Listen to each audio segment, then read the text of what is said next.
So we are going to do our best tonight to engage in a discussion that is both scripturally and traditionally based, and also fair to all folks who are concerned with this.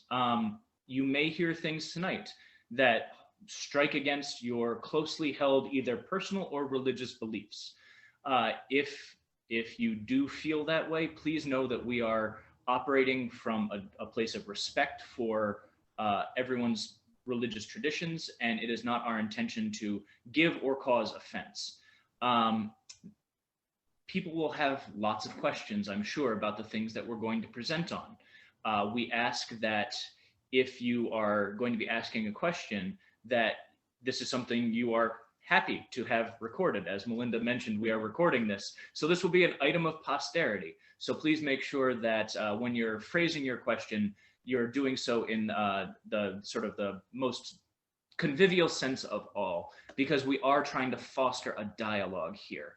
Last session that we held was on the golden rule in our traditions, and people were really respectful about each other's traditions and interpretations, particularly as that was held just a week after the storming of the Capitol. So that issue and the polarized politics that go along with it were fresh in everyone's minds. And we were able to navigate that with a lot of grace. So we're hoping to have that same grace present in our discussion this evening. And that's going to be lowercase g grace. When Christians talk about grace, we tend to mean a very specific thing, but I mean graciousness to all people, all of God's children. So I think that's good for the preamble. And with that said, I will turn it back over to Rabbi Melinda, who will be our first presenter. So I also I've been doing a lot of work with mindfulness and meditation. And one of the things that I have encouraged people to do is to open your mind and approach things with curiosity rather than judgment, because I feel like when we do that, we come to understanding, and that's the hope of this evening, encouraging a lot of curiosity. I'm going to start by sharing my screen, and I wanted to begin, hold on, I'm just trying to be able to see you and see my screen. Can you all see my screen? My text? Yes. Yes. Okay, good. Okay, so I think we all share a connection. Sorry, hold on, technical problems. I'm just trying to, there we go. Okay. One of the things that we all share is a connection to what we call the Torah and what Christians refer to as the Old Testament. And I think when we begin the discussion of,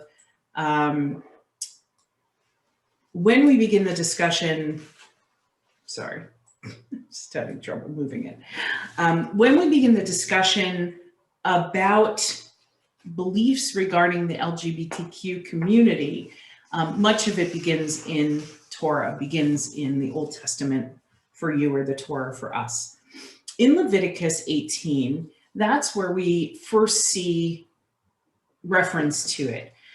The section begins with, "Speak to the Israelite people and say to them, I, Adonai, am your God. You shall not copy the practices of the land of Egypt where you dwelt, or of the land of Canaan, to which I am taking you, nor shall you follow their laws. My rules alone shall you observe and faithfully follow my laws. I, the eternal your God, you shall keep my laws and my rules by the pursuit of which man shall live." The section that frames the following laws regarding sexuality begins with the idea of separating yourself out from the community in which you live. That's where, for Judaism, this discussion begins. This preamble leads to a whole section that tells you who you can and cannot be intimate with. You cannot be intimate with your daughter. You cannot be intimate with another person's wife. You cannot be intimate with your niece or your nephew. You can't marry rival women. The section in which we are going to find the prohibition against homosexuality is framed in cultural norms that allowed these kinds of relationships, but which Judaism began to distance itself from. And we come to the statement, you shall do not lie with a male as one lies with a woman. It is an abhorrence. And this is where we first begin to struggle with the question of what do we as Jews, I'm speaking from the Jewish perspective, think about homosexuality. Now you'll notice in this phrase that it does not mention anything about women lying with women as they lie with men. And I'll come back to why men are specifically spoken about here. And we have to ask ourselves, so if the section before was about moving the Jewish people from Egyptian practices and Canaanite practices sexually, where does this fit into it? So Rabbi Steve Greenberg, who's an openly gay Orthodox rabbi, that's quite a thing to be an openly gay Orthodox rabbi, says that this verse in Leviticus prohibits the kind of sex between men that is designed to affect the power and mastery of the penetrator. Sex for the conquest, for shoring up the ego, for self-aggrandizement, or worse, for the perverse pleasure of demeaning another man is prohibited. In the same way that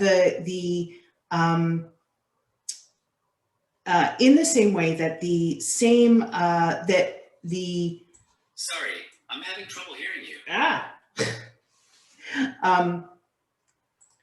In the same way that I'm sorry, my screen keeps moving around. For some reason, it keeps floating. In the same way that all of the relationships that are laid out that you're not supposed to have are very much about power relationships, about power sexuality, right? Sleeping with your daughter is taking advantage of your power as a father. Sleeping with your niece, having sex with your niece, again, is a kind of power opportunity. And so Rabbi Steve Greenberg starts with the idea that what's being prohibited here is the idea of sex for conquest, sex where one person is more powerful than the other.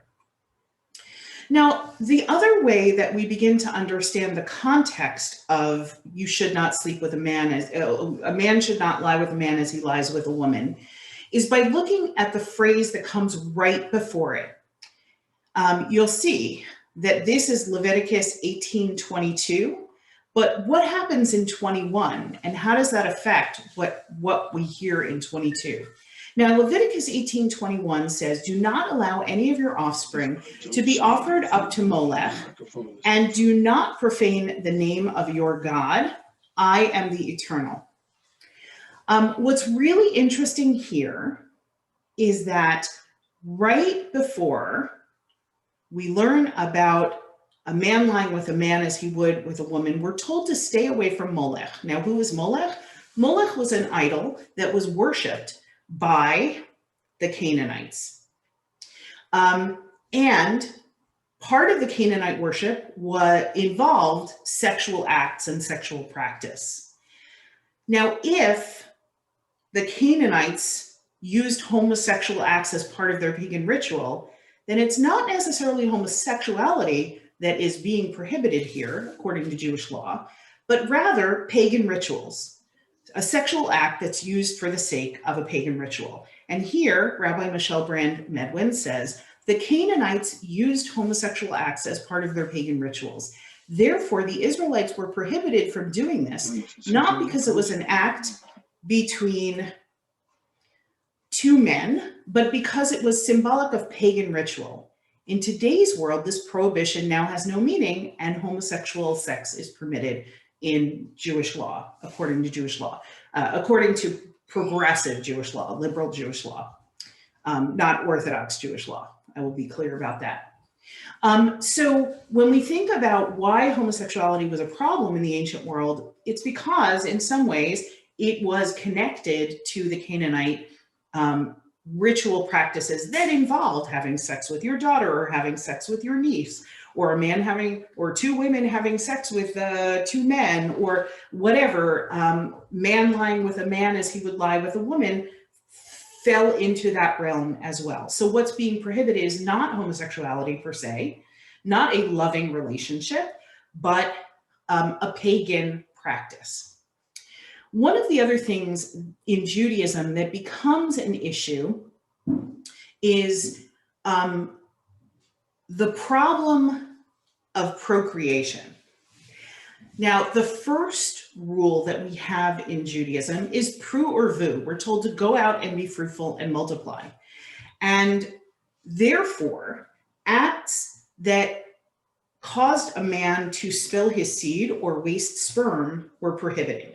And certainly you could put homosexual acts, a man lying with a man as he would with a woman, meant that the seed was going to be spilled. And we have the story of Onan in the Bible, who spills his seed rather than having sex with Tamar, and God takes his life. God is not pleased with that.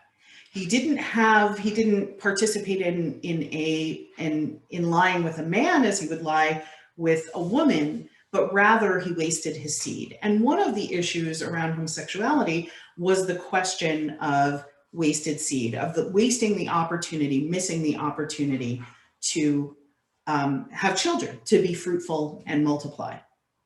And so those were some of the issues. Whereas women, the reason why women are not mentioned here, that a woman can't lie with a woman as she would lie with a man, because she doesn't spill seed. There's nothing that's wasted there. There's no prohibition in fertility by her participating in that act. So these are some of the reasons why in Judaism, the act was prohibited, because it was either taking advantage of a power situation, or it was connected with idolatry, or homosexuality meant that you weren't procreating. And those were the concerns. But we also have to balance those concerns with other values that we find in the Bible. So for example, in Genesis 2:18, it says, and God said, it's not good that Adam should be alone. I'm going to make him a partner. I'm going to give him Eve so that he can be in a loving relationship, because in truth, that's human beings. We need each other. We hate this pandemic because we're so isolated. And so one of the other values that we hold at the same time is the idea that people weren't meant to be alone. And we also learn in the Talmud that human dignity is so great that it supersedes a negative commandment in the Torah. So if someone were doing something that you were prohibited from doing, and you were going to embarrass them or shame them, you should never do that. Because even if they did something you disagree with, you have the obligation to treat them with honor and with dignity. So these are some of the values that we use to begin to frame how do we look at homosexuality in Judaism today. And we measure a couple of things. Now, first of all, if sex between two men or two women is not based on one dominating or exerting power over the other, is it allowable? And the answer is yes. The second piece is it can it end up as a procreative act? And now we know plenty of LGBTQ families that have children. So being homosexual does not in any way take away from the procreative ability. We also know heterosexual couples who can have children, but they share a loving relationship, and they are just as much embraced in the fold of Judaism as someone who could have children. And finally, is homosexuality about worshiping Molech and pagan gods anymore? And the answer to that is no. How many of you have been to a Molech worshiping party in the last 10 years? And I would venture to say the answer is none of you. So with those in mind, the Reform movement particularly has sought to embrace the LGBTQ community and to acknowledge that the way Torah was framed in ancient times is a different conversation than we would have about it today. That first of all, the organized Reformed Jewish community is committed to securing civil rights for the LGBTQ individuals. We are guided by the basic belief that all human beings are created b'tselem Elohim, in the divine image. God created humans in God's image, in the image of God, God created them. And in fact, in the first verse of Torah, it says male and female, God created them. And the rabbis actually have a really interesting discussion about whether or not that first human being was created as an hermaphrodite. As Jews, we're intimately acquainted with the effects of bigotry. Our ancestors knew both the continuing indignities of second-class citizenship and the constant fear of xenophobic violence. This history teaches us that discrimination against any members of a community threatens the security of the entire community. Next, the two biblical texts that proponents of equality most often cite are both found in the book of Leviticus in a discussion of sexual behavior. The Israelite men are instructed, do not lie with a male as one lies with a woman. It's an abhorrence. A later text reaffirms, if a man lies with a male as one lies with a woman, the two of them have done an abhorrent thing. They shall be put to death. Their blood guilt is upon them. How can Jews resolve that apparent conflict between Leviticus's harsh prohibitions and the moral obligation to speak out against the injustices that afflict this community? We can begin by remembering the verse that sits directly between the two, which is love your neighbor as yourself, even if you don't agree with what they're doing. And Leviticus approaches same-sex relationships as necessarily promiscuous and possibly oppressive because they never occurred in the context of loving families. Those of us who live today in this world see that we have gay and lesbian neighbors who are in loving, committed, monogamous relationships. And Harold Schulweis explains something really important. He says, morality comes from reading the tradition in its entirety, not singling out a particular verse or a particular law. So for instance, it says that you should stone the man who lies with a man as he lies with a man, but you know who else you should stone? The Sabbath violator. So if any of you took a ride on Shabbat, we're all in trouble. If you ate a bacon cheeseburger recently, we're all in trouble. Part of the challenge of looking and deriving from ancient texts is that it's very easy to focus in on one law and hold it up and say, this is the law, and this is how it should be. But if you're ignoring the others, then you have to question, why are you ignoring some and holding to others? And how do you understand it in its time? So with that, I will stop and leave room for my colleagues. But in Reform Judaism, we embrace, we welcome, we see everyone as created in the image of God. And most importantly, if God is, as we view, the creator and puts us here for a reason, then the question is, why would God create something that we shouldn't cherish and love and treat with dignity? Everybody has a person, everybody has a unique reason for being here. And who are we to say that some people are more valued or treated with better respect than anyone else? If we're all created in the image of God, then we're all created in the image of God.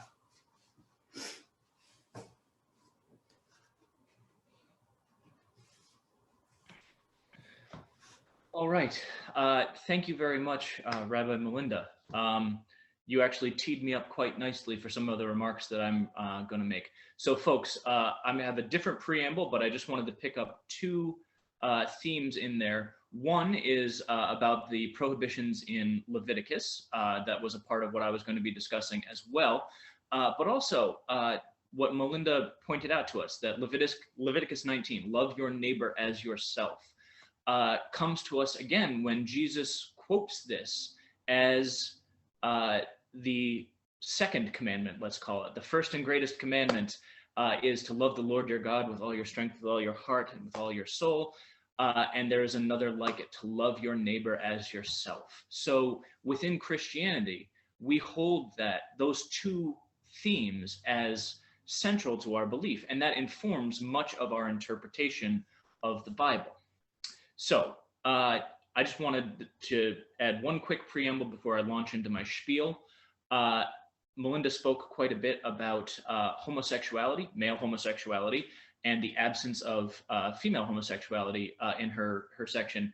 When we talk about the LGBTQ plus umbrella, we're talking about a vast swath of people who are similarly underrepresented in mainstream religious discourse, but have unique situations for their own individual communities. So due to the constraints of this, we cannot touch on each group in each tradition in depth.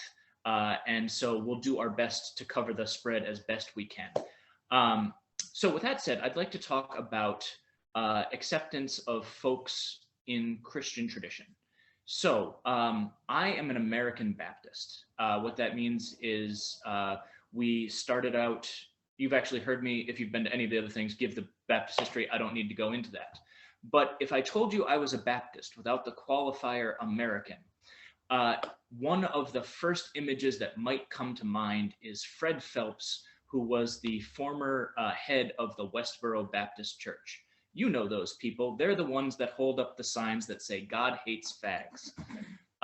They have done more to tarnish the reputation of Baptists, of American Baptist, General Baptist, Southern Baptist faith, because they are not proponents of any stream of the religion that I would consider valid. They are a hate group, and they have built their identity around some misinterpretation of what they would refer to as Old Testament values. They really love Leviticus, and they really love reading Leviticus without context.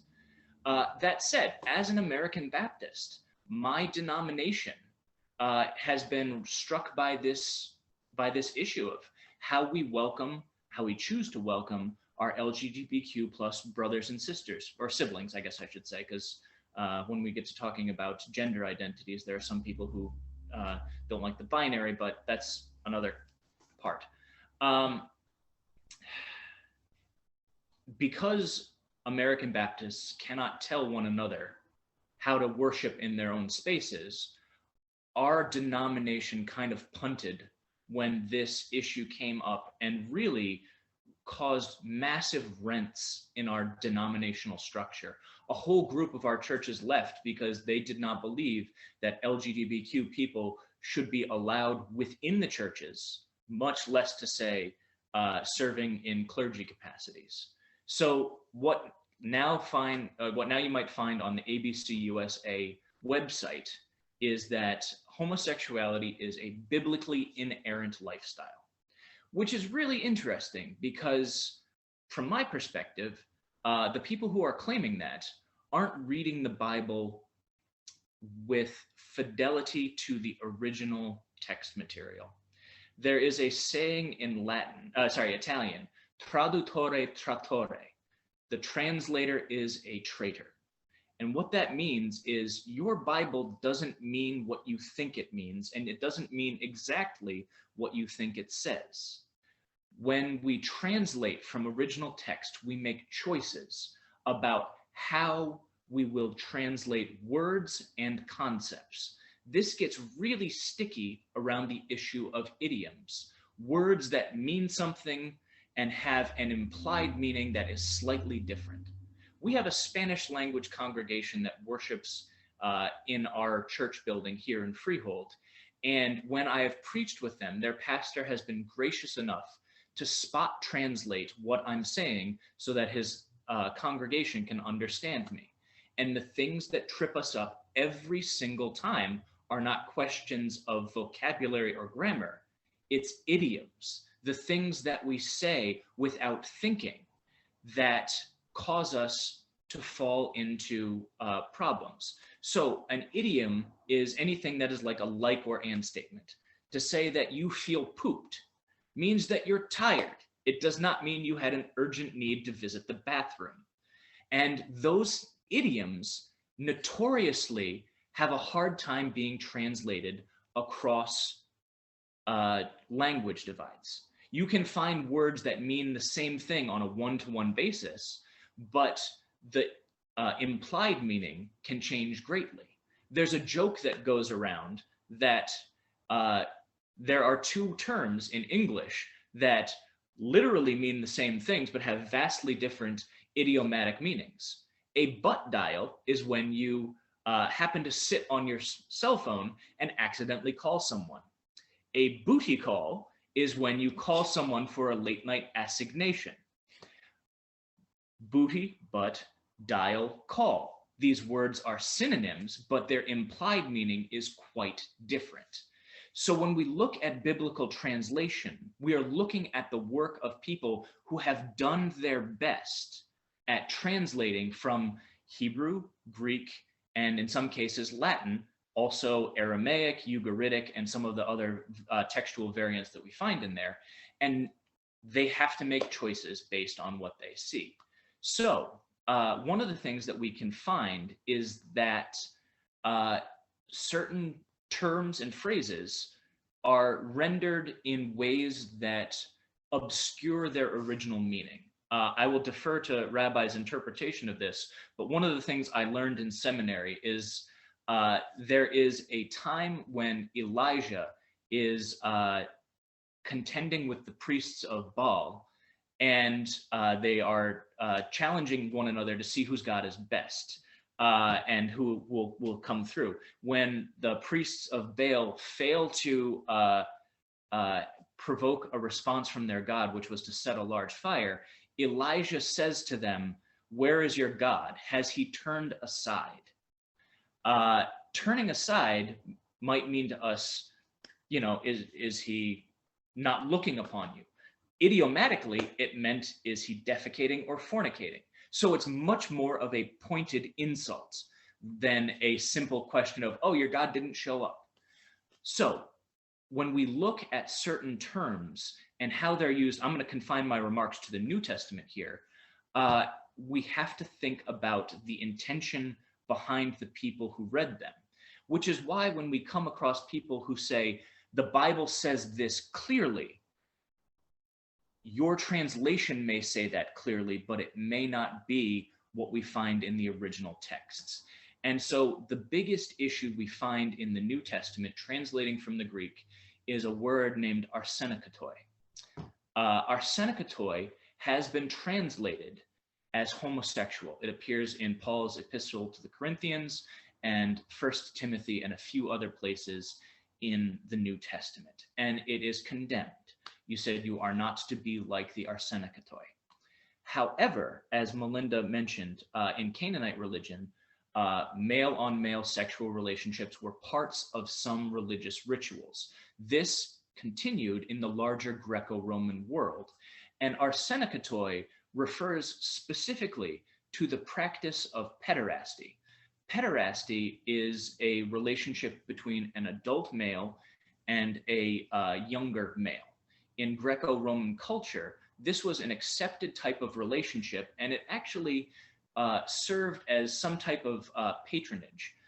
Julius Caesar was part of one of these relationships when he was growing up. Oftentimes, it was a sexual relationship based on conquest for the older male participant, and for the younger male, they were the passive recipient, but they also received education, access, prestige from their older partner. So when Paul talks about arsenikatoi, he is more often than not talking about these types of relationships. And indeed, if you look at an English language Bible, you may find that these words are translated as defilers of mankind or homosexual. But those are relatively recent translations. A fellow by the name of Eric Oxford has been looking at older texts, and text prior to about 1850 described this relationship as a pederastic relationship rather than a mutual one based on love between two people of the same gender and sexuality. So your Bible doesn't always mean exactly what you think it does.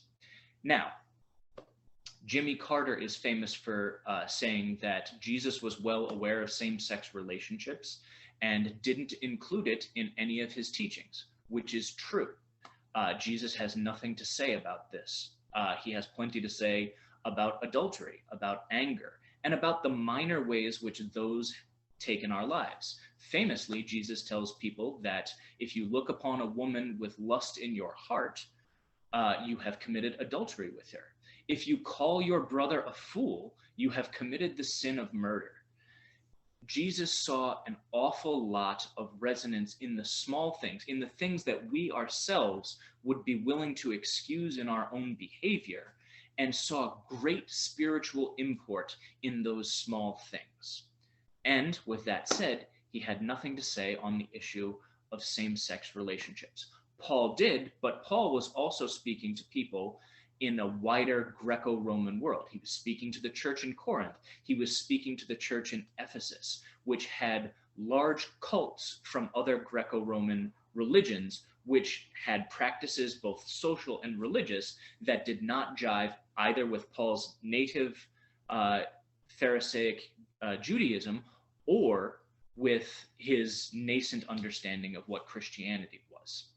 So that's a lot of minutia.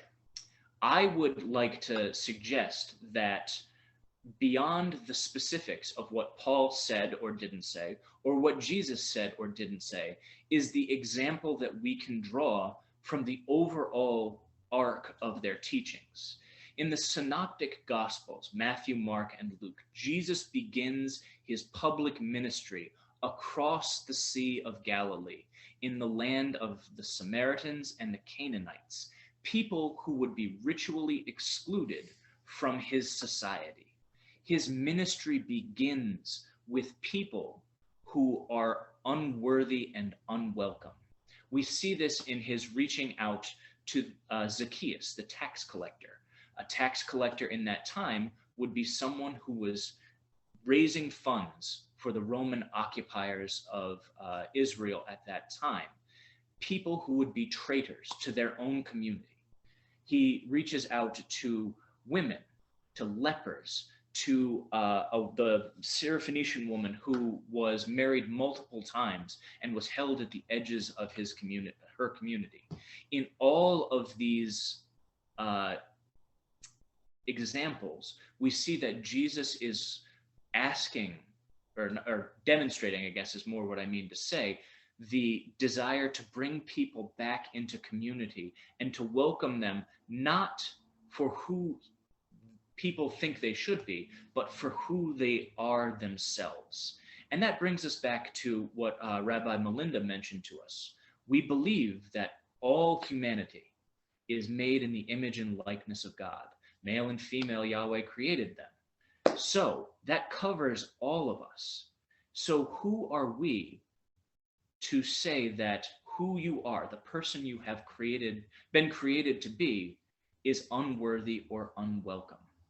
Now, this is my understanding. This is an understanding that is based on my seminary study, my study of the Bible, and also just practical experience in the world. Not all churches feel the same way. I can't speak for all Protestant churches. I was trained at an Episcopal seminary, and that seminary's response, which was to uphold the dignity of every human being, was rooted in some of their denominational response to the reaction to electing Gene Robinson as the denomination's first openly gay bishop. Gene had to leave his house with a bulletproof vest because people hated who he was and the fact that he was occupying a position of authority in the church so much that death threats were made against him, so much that he feared for his life. And those threats continued for years. If we claim to be people who believe that we are to love our neighbors as ourselves, We cannot participate in the type of exclusion that leads people to feel as though their lives are worthless or at risk when they undertake basic life activities. I did some work for a while as a hospital chaplain, and when you work in a hospital, you become intimately acquainted with the unhoused community, people we would normally refer to as homeless. And there are disturbing statistics about the amount of kids who are LGBTQ who make up an incredibly disproportionate amount of the homeless community because they have been forcefully removed from their communities of support, their families, or because they have had to remove themselves out of fear for their life. How can we say that we are being good Christians if we are allowing people to live in fear, separated from their community, when the first acts Jesus undertakes is to welcome people who are unworthy and unwelcome? Now, my church here in Freehold holds differing opinions, as I do. There are some people who are in accord with what I say. There are some people who are not. My denomination holds views that are in accord and in opposition to what I say. And so this is a continuing conversation for us. But I will say that in our history, and I'll confine my remarks broadly to Christianity here, there was a time when African Americans were not considered worthy members of the community, nor were they considered worthy candidates for clergy. There was a time when women were not considered worthy candidates for the clergy. It is my hope and it is my belief that in 50 or 60 years, this question about whether people are welcome in our spaces or have an authentic witness of God to share as a religious leader will be behind us. But we are part of a society that has many different views. Perhaps your views differ. I've given some explanation for mine, and I've tried to base it on my understanding of scripture and religious tradition. If I've spoken against a closely held belief of yours, please know that I do not judge you for your beliefs, and I am open to fielding any questions when it comes to the time of discussion towards the end. So with that, I will turn it over to Monsignor and Jen.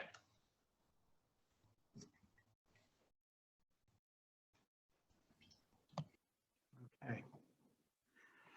Well, first of all, I want to thank both Rabbi and Reverend, because you did the scripture aspect of it, and a lot of the scholarship that you shared is shared by many of the Roman Catholic biblical scholars.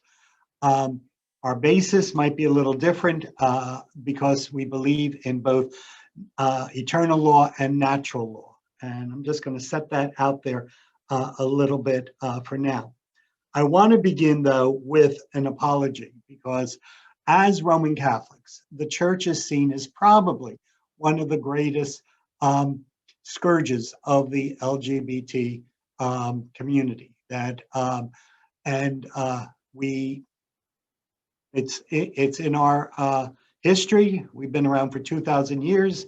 We persecuted the Jews. We persecuted gays and lesbians. We persecuted other ethnic and religious groups. So we have that in our background. And some of our laws and some of our language still has that part of it. And so I recognize that we do probably carry a lot of the baggage. But I can tell you that even before Pope Francis, there was discussions that were taking place within the Roman Catholic Church to re-examine our relationship with people of the LGBT plus community. And like all discussions that take place within the Catholic Church, you have those who embrace it, those who denounce it, and those who, didn't even know we were having the discussion. I mean, and as a point of view, we've been having public services in church since June, and I'm still getting questions like, is the church open?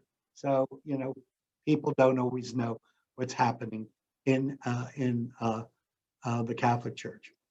But I'm thinking of a document that was issued by the American bishops back in the maybe late 80s, early 90s. That was the first document that reminded parents that their children that are gay are still their children, and they should respect them and love them. And it was also a call to the church that we begin to not see them as sinners and abomination and going to hell, which some people and some preachers did use, but that they are our brothers and sisters, as expressed so beautifully before me. They are created in the image of God. And so, we are heading in that direction. I know that the Catholic Church has been one of the institutions that has fought very hard to keep the traditional definition of marriage.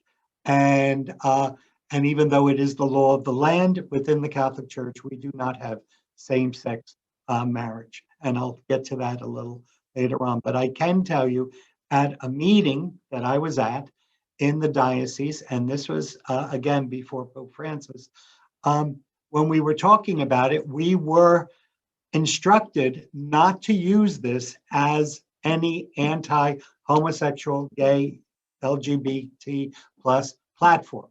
This was just asking the government to respect the traditional definition of marriage.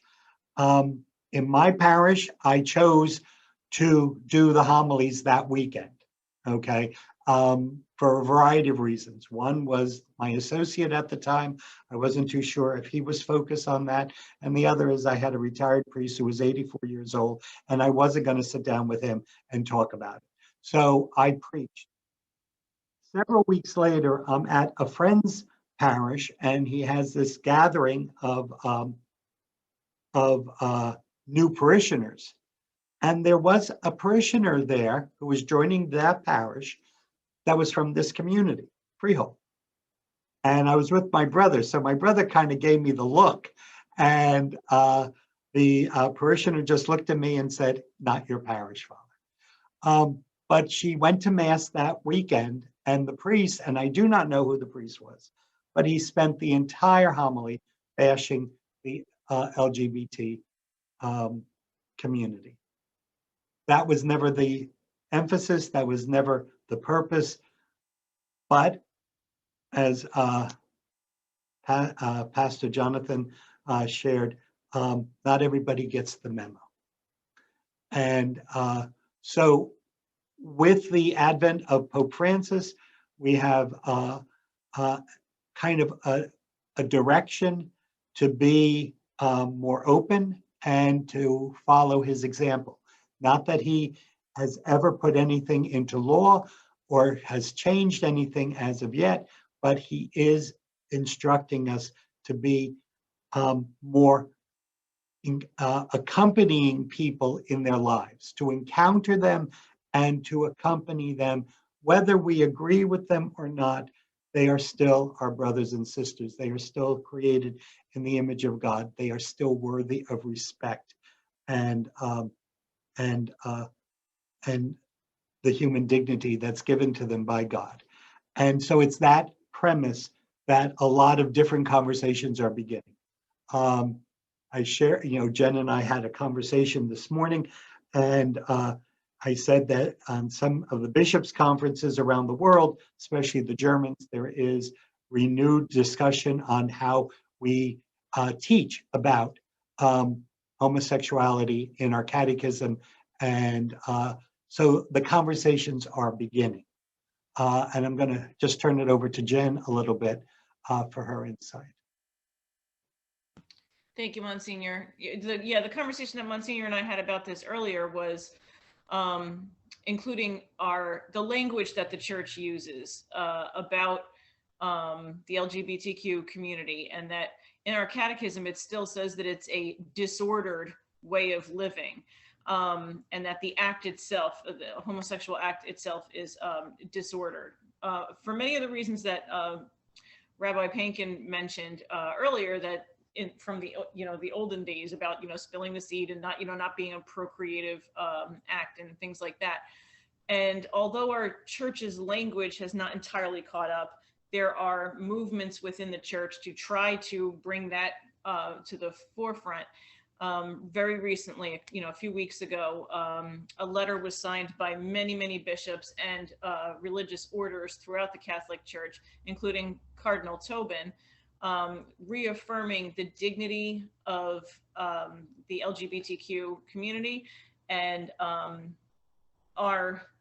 the fact that they are made in the image and likeness of God, that they are children of God, and that they should be welcomed. Msgr and I were also talking about the fact that the Pope, in his comments and his support of civil unions, in fact, our response to what John mentioned previously about the homelessness, the unequal homelessness among the LGBTQ community, and also the percentage of death by suicide in the LGBTQ community, that these poor people are being maligned and removed from families, removed from safety of their homes and their communities. And so the reaffirmation of their dignity, it has become very important to Pope Francis and many of our bishops, and of course us who are boots on the ground. And getting back to our language, again, it doesn't always match what our practice has to be because of who we are, which is the church, all of us, the body of Christ on earth. And so as it often is with the Catholic Church in many different avenues, not just this one, what we say versus what we do are a little different. So I was taught years ago that there's canon law and then there's our practice. There's the teaching of the church and then there's what we do in the parish. And I am very glad and heartened by the fact that no matter what pastor I have been working for over these last 5 years I've been in pastoral ministry professionally, regardless of what the church says in our documents, all LGBTQ people who have come to our parishes have been welcomed, have been registered.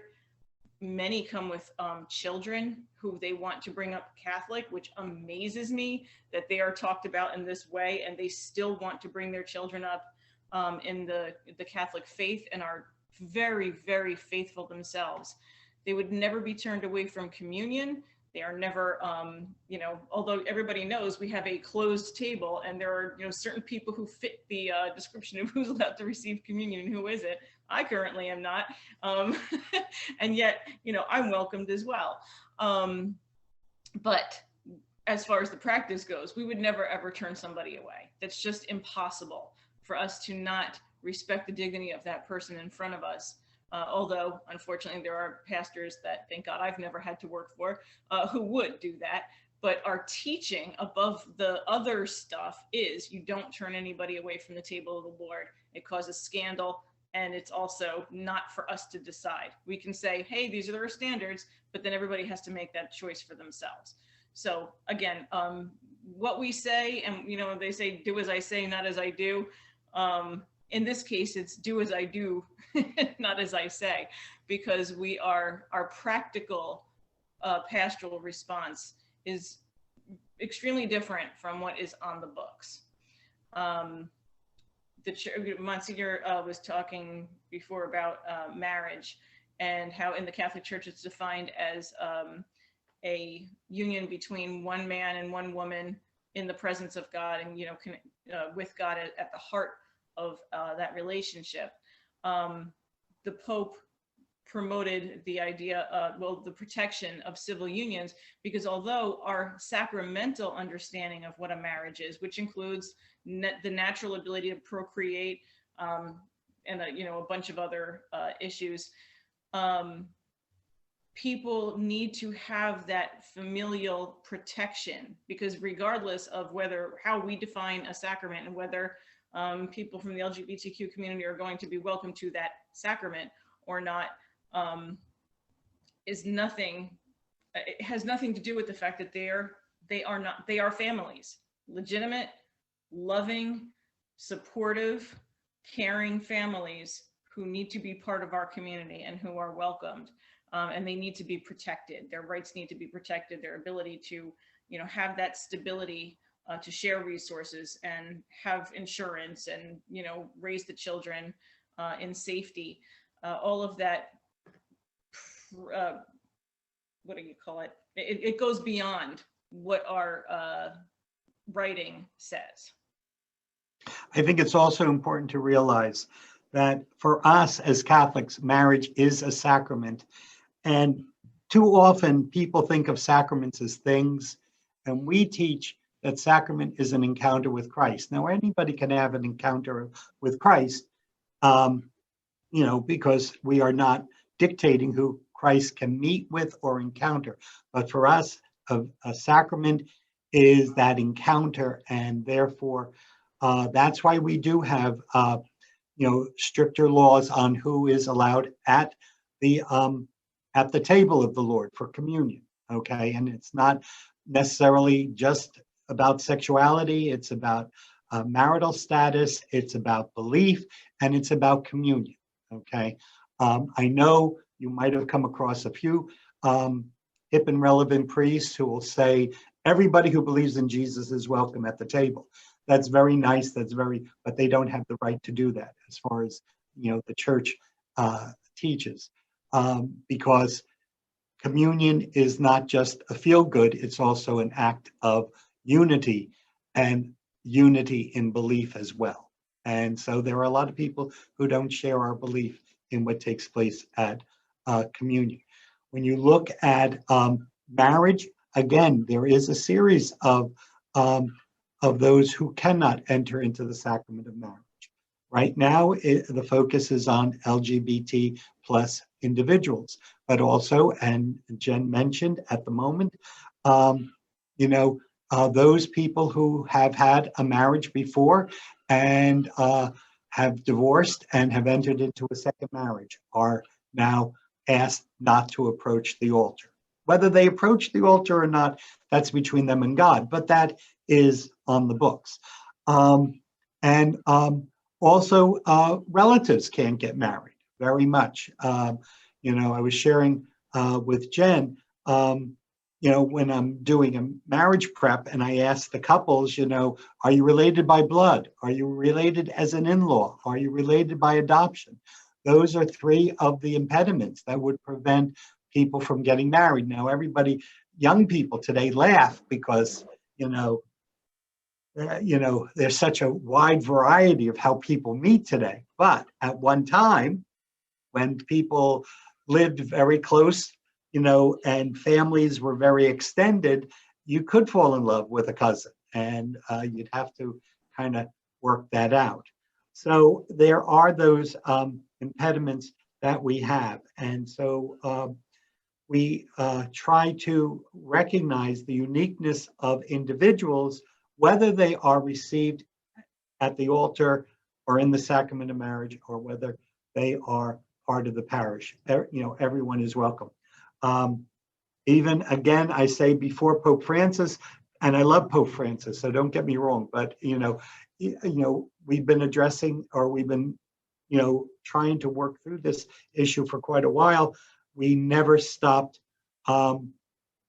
Officially, the church has never said, do not baptize a child from a same-sex couple. If they present themselves and they promise to raise the child Catholic, we will baptize them. And so, we're working towards this. I think the other thing, just real quick to address, when the Holy Father said, who am I to judge? He was talking about a particular priest in the Vatican who was known to be struggling with his sexuality. But in saying that, he is also giving kind of, by example, kind of a sign, let's stop judging people. Let's stop, passing judgment on how people are living their lives, and let's look at them as fellow human beings. Okay. And then the other thing, and this is to build on what Jen said, the Pope caused a fervor, kind of a stir, when he talked in a documentary on families and same-sex couples. And of course, that in fact was one of the motivations for this topic. And the reality is that it really was a kind of a splicing of his comments on how important it is that families do not disown their LGBT plus children. They do not throw them out of the house. They do not threaten them. They do not abuse them, which, as my other two presenters have said and presented, and Jen as well, is a big issue. And so they are to be protected, they are to be loved, they are to be respected.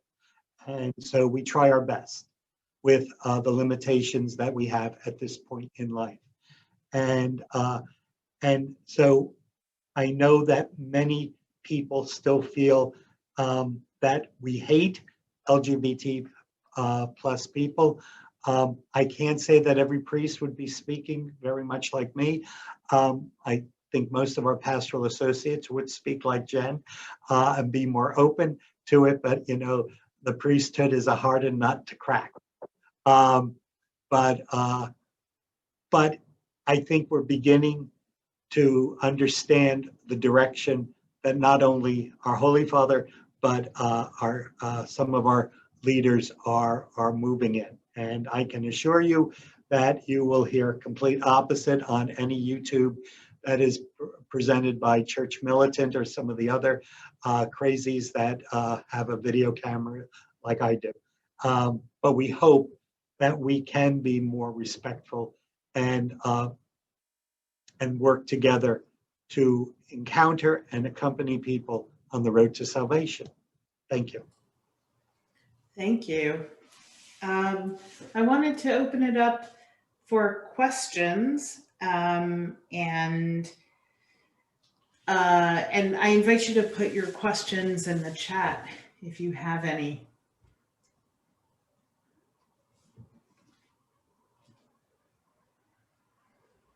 I did also just want to mention that I speak for Reform Judaism, but that in conservative and Orthodox, in modern Orthodox, there is the understanding that even though the text refers to certain behavior as an abomination, there's a reality of what it means emotionally to be excluded from the community, and the understanding that if God has made you this way, then you have a purpose. And so though as you become more traditional in Judaism, there is less acceptance, there is a struggle to acknowledge the humanity of others. I am not seeing any questions. The first question is, what's the motivation for someone from the LGBTQ plus community to participate in a faith system that only partially accepts their full humanity or status? Jen, do you want to take that? I kind of do. Again, part of my conversation with Monsignor today was, and I, again, am always in awe when a same-sex couple comes to our church and brings their children with them and says, I want to raise my children in this faith. Faith systems are inadequate. We are not, God is perfect. God is fully loving, embracing, and all of that other great stuff that, we try to be, but human beings aren't. And our, systems of belief, although we struggle with many of these issues, do in fact struggle. We're not always on the money all the time, and we're always going to fall short. And I think when people see an authentic attempt at getting there, they can buy in. I'm a woman. I work for the Catholic Church. My ministry goes this far, and that's it. I can't be ordained. I'm not looking to be a priest. I don't want anybody to get that impression. But if the women's diaconate was reinstated, I'd be first in line. I think I should be preaching. There's a whole bunch of things I think I should be doing. Anyway, I can't. So, but as a woman in, in the Catholic Church who knows that, going in, getting into this line of work and, responding to my vocation, I understood that there would be some limitations. And I think all human, and I'm not equating this with what the LGBTQ community is actually going through. Please understand, it's a very small comparison, but it's just the acknowledgement that faith systems aren't, they will fall short, they will. But it's in the struggle that we meet God often, and it's in community who is struggling together and trying to get to that place that we find affirmation sometimes in the most unlikely places, but also we can struggle together. We can work together as we, move toward something more perfect. I think, Also, if I can just add one more point, and I've said this several times, especially during these sessions. We believe the church is holy, but her sons and daughters are not. We're on the road to holiness. And so therefore there is that struggle to be faithful. And even as we say God is perfect, and our beliefs are solid, but there's also development that is constantly taking place. And so for the old timers, Mass was in Latin, it will always be in Latin. And yet in 1960, it's now in the vernacular, So there is that development that takes place. It also was a rude awakening when we found out for the first 400 years it was in Greek, but we won't go there. But we're not perfect, but our church is perfect because it is the bride of Christ. And so being of Italian descent, I can deal with not being perfect because there is the ideal and I strive for the ideal. Sad to say, in America, the ideal should be something that everybody achieves. And if it's not, then we change it. But that's not the case. I just also wanted to say that within the Orthodox movement, there are people who have been raised in Orthodoxy, which is a very sort of closed system. And they are mitzvah observant. They believe that in order to build relationship with God, they have to fulfill commandments that God has commanded them. And it is hard to be completely mitzvah observant outside of an Orthodox community. So those who are gay within the Orthodox community struggle because if they step outside of that, it becomes very difficult to keep kosher or keep the Sabbath to the degree that that community does. So it becomes an issue of, do I choose the mitzvot and my personal relationship with God over my sexuality and who I am? And so it makes it very difficult to step outside of that. And I also think that when you are brought up in a religion, it comes with family connections and holidays and a whole experience of life that it must be so painful to be pushed away from that or rejected by that. Why can't you have that? And so that's why I think a lot of people do turn to their faith, because the faith is often, our connection to God is often what gets us through difficult times. And so to ask someone who's LGBTQ to step away from that just because human interpretation has interpreted them out of that system must be very difficult. And so that's why I think, I think first of all, many may participate with the hope that things will change through their participation and their openness. And I think that we also have seen some of the changes that have happened because of the participation and the openness. Because when we start to understand that these aren't, that we create images of people, but when we actually meet them, they're different, that's when you begin to see the divine in people. when we get to know each other, just like we do in these discussions. Any other questions?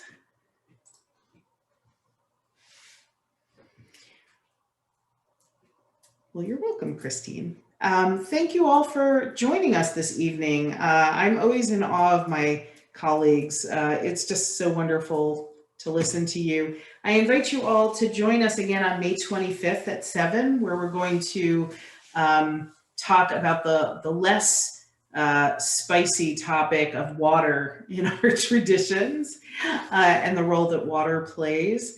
As we head into the holy seasons for everyone, I wish both my colleagues wonderful, inspiring sermons and wonderful opportunities to celebrate with your community. And I wish everyone a very happy Passover and a happy Easter. And I hope that everybody continues to stay safe and get vaccinated and wash your hands and wear your masks and take care of everyone around you.